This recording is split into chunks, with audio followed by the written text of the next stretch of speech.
समाचारों के इस भाग के प्रायोजक हैं गौतम बाली मेकअप स्टूडियो और एकेडमी सेक्टर 1 चन्नी हिम्मत जम्मू। द न्यूज नाउ देखने वाले सभी दर्शकों को अर्षा वासुदेव का नमस्कार। सबसे पहले नजर डालते हैं दिन भर की अहम खबरों पर। जम्मू कश्मीर के उपराज्यपाल मनोज सिन्हा ने रजौरी घटना पर जताया शोक। वहीं उन्होंने मारे गए दोनों युवकों के परिजनों को 5-5 लाख रुपए की अनुग्रह राशि देने की घोषणा। जम्मू म्युनिसिपल कॉर्पोरेशन की ओर से आज दूसरे दिन हाउस मीटिंग का किया गया आयोजन। कांग्रेस ने किया बहिष्कार, कहा जब फंड्स ही नहीं है तो हाउस लगाने का मतलब ही क्या है। अशोक गुप्ता के नेतृत्व में शिवसेना डोगरा फ्रंट ने बिलावल भुट्टो द्वारा की गई आपत्तिजनक टिप्पणी के खिलाफ किया विरोध प्रदर्शन। राष्ट्र बजरंग दल की टीम के द्वारा बस स्टैंड त्रिकुटा कॉम्प्लेक्स के बाहर फिल्म अभिनेता शाहरुख खान की फिल्म पठान के खिलाफ किया गया विरोध प्रदर्शन। सभी आरक्षित श्रेणी के कर्मचारियों ने एक बार फिर अपनी निलंबित मांगों के चलते प्रेस क्लब जम्मू में किया विरोध प्रदर्शन। अब समाचार विस्तार से। जम्मू कश्मीर के उपराज्यपाल मनोज सिन्हा ने रजौरी घटना पर जताया शोक। उन्होंने प्रभावित परिजनों के प्रति शोक जताते हुए घायल युवक को उचित उपचार देने के निर्देश भी दिए हैं। उपराज्यपाल मनोज सिन्हा ने मारे गए दोनों युवकों के परिजनों को 5-5 लाख रुपए की अनुग्रह राशि देने की भी घोषणा की। वहीं मृतकों का शनिवार दोपहर को अंतिम संस्कार किया गया। इससे पहले भारतीय जनता पार्टी के प्रदेश अध्यक्ष रविंद्र रैना ने कहा कि युवकों की मौत की जांच पुलिस और सेना पारदर्शी तरीके से करेगी। उन्होंने कहा कि जिस तरह शोपियां मुठभेड़ में 3 युवकों के मारे जाने की जांच हुई थी, उसी तरीके से इस मामले की भी स्पष्ट और पारदर्शी जांच होगी। कानून सभी के लिए एक बराबर है। जम्मू म्युनिसिपल कॉर्पोरेशन की ओर से आज दूसरे दिन जनरल हाउस मीटिंग का किया गया आयोजन, जिसके दौरान हाउस मीटिंग को कांग्रेस ने किया बहिष्कार। उन्होंने कहा कि फंड्स की कमी को लेकर बार बार बात कर रहे हैं, फंड्स ही नहीं है तो हाउस लगाने का मतलब ही क्या है। आज बाइकाट किया कि इनके पास कोई पैसा नहीं, फंड्स कोई नहीं है। कमिश्नर साहब बार बार कह रहे हैं हमारे पास पैसा ही कोई नहीं। मैंने वही बात पूछी कि अगर आप लोगों के पास फंड्स ही नहीं है तो इधर मीटिंग किस बात की कर रहे हैं। कल भी इन्होंने काफ़ी समय जो है दोपहर के बाद वैसे ही चलता रहा, लेकिन जो कारपोरेशन की बात है वो कोई नहीं हो रही। जम्मू म्युनिसिपल कॉर्पोरेशन में जब हम जहां मीटिंग कर रहे हैं तो इलेक्टेड बॉडी है, कारपोरेशन की है।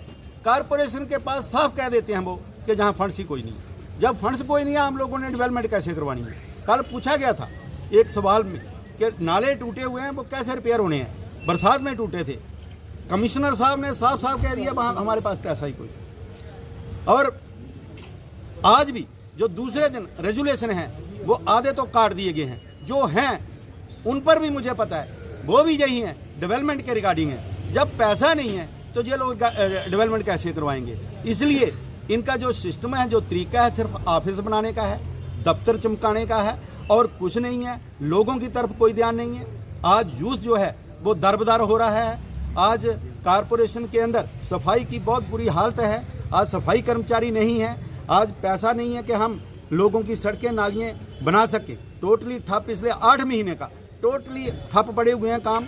35 लाख रुपए का, जहां जो पहले मेयर साहब थे उन्होंने आश्वासन दिया था 35 लाख रुपए के हमें एस्टिमेट बनाए, उनके टेंडर हुए, अभी तक उनकी अलॉटमेंट नहीं की जा रही कि पैसा नहीं है। अभी आज तक भी कोई पैसा नहीं है। अगर 35 लाख में से 4-5 लाख रुपया देंगे तो काम कैसे होंगे। इसलिए इन्हीं बातों को लेकर के पाकिस्तान के विदेश मंत्री बिलावल भुट्टो जरदारी ने अंतर्राष्ट्रीय मंच का इस्तेमाल पीएम मोदी के खिलाफ जहर उगलने के लिए किया। भुट्टो ने न्यूयॉर्क में आयोजित एक कॉन्फ्रेंस के दौरान भारत के प्रधानमंत्री नरेंद्र मोदी पर विवादास्पद टिप्पणी की। संयुक्त राष्ट्र सुरक्षा परिषद में पाकिस्तान के विदेश मंत्री बिलावल भुट्टो द्वारा पीएम मोदी के खिलाफ आपत्तिजनक टिप्पणी किए जाने से बीजेपी कार्यकर्ताओं में रोष दिखा। वहीं आज अशोक गुप्ता के नेतृत्व में शिवसेना डोगरा फ्रंट ने बिलावल भुट्टो द्वारा की गई आपत्तिजनक टिप्पणी के खिलाफ विरोध प्रदर्शन किया। तुमको आत्मसमर्पण कराया, ये है तुम्हारी व्यवस्था।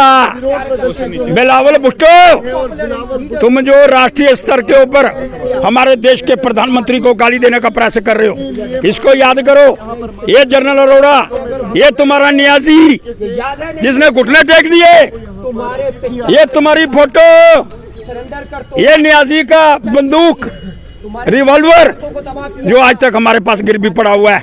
इस तरह की बातें करके हमारे देश के प्रधानमंत्री का अपमान करना और उसको कसाई बोलना, ये कदापि बर्दाश्त नहीं होगा। इसलिए मैं बड़ा मांग करना चाहता हूँ, बिलावल भुट्टो, तुम्हारे देश के अंदर 100 रुपए की चपाती मिल रही है, अरबों रुपया तूने कर्जा लिया हुआ है और तू हमारे देश के प्रधानमंत्री का अपमान करेगा। इसलिए आज हमने उसका पुतला जलाया है और पुतला जला करके अपना रोष प्रकट करा है। धन्यवाद भाई साहब। फिल्म पठान का विरोध बढ़ता जा रहा है। बेशर्म रंग गाने के रिलीज होने के बाद प्रदेश बजरंग दल ने इसे लेकर विरोध प्रदर्शन किया। आज राष्ट्रीय बजरंग दल कार्यकर्ताओं ने पठान मूवी के खिलाफ प्रदर्शन किया। उन्होंने पठान मूवी, शाहरुख खान, दीपिका पादुकोण, बॉलीवुड मुर्दाबाद के नारे लगाए। कार्यकर्ताओं ने पोस्टर, बैनर और झंडा लहराकर विरोध प्रदर्शन किया। फिल्म के पोस्टर और बेशर्म रंग गाने की तस्वीरें भी जलाई। कार्यकर्ताओं का कहना था कि फिल्म में हिंदू धर्म को बदनाम करने के लिए जानबूझकर ऐसे दृश्य दिखाए गए हैं। इन दृश्यों से हमारी भावनाएं आहत हो रही हैं और हम विरोध करें कि ताकि उनकी फिल्म का प्रमोशन रुक जा सके। देखिए, मेरा नाम राकेश बजरंगी है, मैं राष्ट्रीय बजरंग दल का प्रदेश का अध्यक्ष हूँ। हमारा आज का विरोध प्रदर्शन उन शक्तियों के खिलाफ है जो भगवा को बदनाम करने की कोशिश कर रही हैं, जिनमें पठान फिल्म भी है। आज पाकिस्तान की भी स्टेटमेंट आई है, उसने भी भगवा को आतंकवादी कहा है। वो शक्तियां, वो देशद्रोही शक्तियां, वो देश के दुश्मन जो भारत देश के अंदर आतंकवादी गतिविधियां चलाने का काम कर रहे हैं, वो नेता, वो अभिनेता जो पाकिस्तान को फंडिंग करते हैं और हिंदुस्तान का खाते हैं, हिंदुस्तान के अंदर बुलंदियों में इस समय हिंदुस्तान की जनता की वजह से है। और भगवा को बदनाम करने की कोशिश जो है वो लगातार विश्व के अंदर आई करने की कोशिश की जा रही है, जिसको हम हिंदूवादी लोग कभी बर्दाश्त नहीं करेंगे। यह भगवा रंग भगवान सूर्य से लिया हुआ है, सूर्यवंशियों की निशानी है। आज तक जितने जितने भी बड़े हमारे महारथी योद्धा हुए, उन्होंने इस भगवा झंडे के तले अपने साम्राज्य को चलाया और कई युद्ध जो है वो जीते। इस भगवा के लिए हम अपनी जान दे भी सकते हैं और अपनी किसी की जान ले भी सकते हैं, लेकिन यह पाकिस्तान और पाकिस्तान के समर्थक जितने भी हैं, जो निर्माता निर्देशक है, जो लगातार हिंदुत्व के ऊपर उंगली उठाने का काम, हमारी आस्था को डाउन करने का काम, हमारी आस्था के ऊपर प्रहार करने का काम जो है ये लोग कर रहे हैं, इनको बर्दाश्त नहीं किया जाएगा। जिस प्रकार से पठान फिल्म के अंदर भगवा रंग को लेकर एक गाना फरमाया गया है और बेशर्म रंग जो है उसके बोल है, वो कतई बर्दाश्त नहीं किया जाएगा। पूरे देश के अंदर एक मुहिम है कि जो पठान फिल्म है इसका बहिष्कार किया जाए और इन लोगों को जो हमारे वजह से, हमारे देश के नागरिकों की वजह से आज बुलंदियों के ऊपर है और वो उनको फर्श के ऊपर गिराने का काम किया जाए। सबसे बड़ा हम पहले भी कहते हैं कि जो सेंसर बोर्ड है जो लगातार ऐसी फिल्मों को पास करता है, वो क्या नीचे टेबल के नीचे से कुछ पैसे लेता है क्या? उन्होंने ठेका लिया हुआ है कि केवल हिंदू की आस्था के ऊपर प्रहार करना है, हिंदू की आस्था को डाउन करना है, हिंदू को ही प्रताड़ित करने का काम करना है। हमारी सरकार से अपील है कि सबसे पहले इस सेंसर बोर्ड के ऊपर जो है वो शिकंजा कसा जाए। जो लोग सेंसर बोर्ड के अंदर बैठे हैं इनके ऊपर भी FIR लगाई जाए और जो नेता अभिनेता, जो निर्माता निर्देशक है इस पठान फिल्म के, उनके ऊपर भी जो है वो FIR दर्ज की जाए। पूरे देश के नागरिकों से आज हम अपील करते हैं कि जो भगवा के विरोध में है, आप इनके विरोध में खड़े होइए और इनको हर्ष से फर्श के ऊपर गिराने का काम आप लोग कीजिए।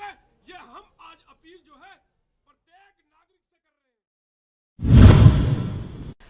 हैं। जम्मू संभाग में तबादले की मांग को लेकर कश्मीर घाटी में कार्यरत आरक्षित वर्ग के कर्मचारियों ने आज एक बार फिर प्रेस क्लब के बाहर धरना प्रदर्शन किया। प्रदर्शनकारियों ने कहा कि वे करीब 6 महीनों से अपनी मांग को लेकर संघर्ष कर रहे हैं, लेकिन उनकी मांग पूरी नहीं की जा रही है। उन्होंने कहा कि कश्मीर में आए दिन टारगेट किलिंग हो रही है। अभी आतंकियों द्वारा पत्रकारों को भी धमकाने की खबरें सामने आई। कश्मीर में हालात सामान्य नहीं है। टारगेट किलिंग की घटनाएं आए दिन सामने आती है। इन हालातों में वे वहां काम करने के लिए कैसे जा सकते हैं। सिर्फ उन्हीं ही नहीं, उनके परिवारों को भी इन समस्याओं की वजह से परेशानियां झेलना पड़ती हैं।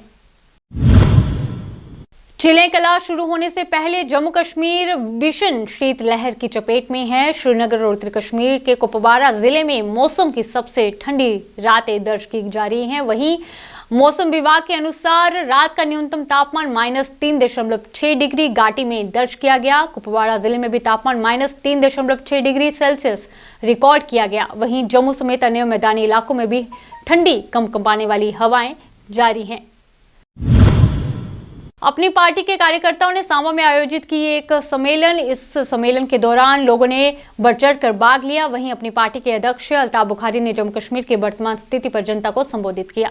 इनको भी अपने वर्कर से इंट्रोड्यूस कराना था, इन्होंने अपने कार्यकर्ताओं से हमें इंट्रोड्यूस कराना था, इसीलिए हम आए थे। अब इस डिस्ट्रिक्ट में हमारी तीनों सीटें, सरदार मंजीत सिंह जी जो हमारे प्रोविंशियल प्रेसिडेंट भी है, ये विजयपुर से हैं, और एडवोकेट साहिल भारती रामगढ़ से हैं, और एडवोकेट लवली मंगोल सांबा से हैं। तो तीनों इसीलिए लोगों का शुक्रिया भी करने आए थे, जो आपने खुद ही देखा कितनी यहाँ मोहब्बत प्यार कितना दे रहे हैं ये लोग। तो इसलिए जहाँ प्यार ज़्यादा मिलता है वहाँ लोग ज़्यादा जाते हैं, वहाँ पार्टी आती ही आती है। वो तो होता ही है, सियासत की जाती है लोगों की खिदमत के लिए, और चुनाव एक इम्पॉर्टेंट मरहला होता है। उसमें जब भी आएगा, मैंने तो आपको अपनी तकरीर में भी पूरा बता दिया है, ऐसा तो है नहीं, वो उसमें भी पूरा हमने कवर कर दिया। मुद्दे जो हैं, मुझे लगता है मुद्दे तो वही थे जो उसमें हमने कवर किए हैं, क्योंकि वही सब लोगों की इम्पोर्टेंट। हमें 2018 जून के बाद ये लगता था कि चुनाव होने चाहिए, क्यों हम डेमोक्रेसी में हैं। Democratically elected governments are only the true representatives of people, और हमारा तो मानना है। लेकिन भाजपा को शायद अपना इंटरेस्ट नहीं है, क्यों उनको कहीं ना कहीं अपनी हार सामने दिख रही है। और मैं उनको एक आज मशवरा देना चाहता हूँ, जितना वो डिले करेंगे। सांबा पुलिस ने एक बार फिर की हासिल सफलता। सांबा पुलिस ने आज मानसर मोड़ इलाके में एक टाटा मोबाइल वाहन से 80 किलोग्राम भुक्की बरामद की। चालक व उसके सहयोगी को गिरफ्तार कर आगामी जांच शुरू कर दी गई है। जिला न्यायालय परिसर कठुआ में जनरल लोक अदालत का किया गया आयोजन। मौके पर मामलों का निपटारा होने से लोगों को मिल रही है राहत। जो बैंक केसेस हैं या दूसरे हैं, हम इनको कोर्ट फीस भी माफ़ करते हैं। तो ये इसीलिए है कि बाद में कोई इनका झगड़ा ना हो जाए। यहाँ दोनों तरफ से विन विन सिचुएशन है, प्लेंटिफ भी जीता है, डिफेंडेंट भी जीता, कोई हारता नहीं है। इसीलिए ये बहुत अच्छा है, और अगर यही प्रोसेस चला तो इंशाल्लाह बहुत से मियाँ बीवी आज घर चले जाएंगे। अभी के लिए इतना ही। बाकी अपडेट्स के लिए बने रहिए दी न्यूज़ नाउ के साथ। धन्यवाद।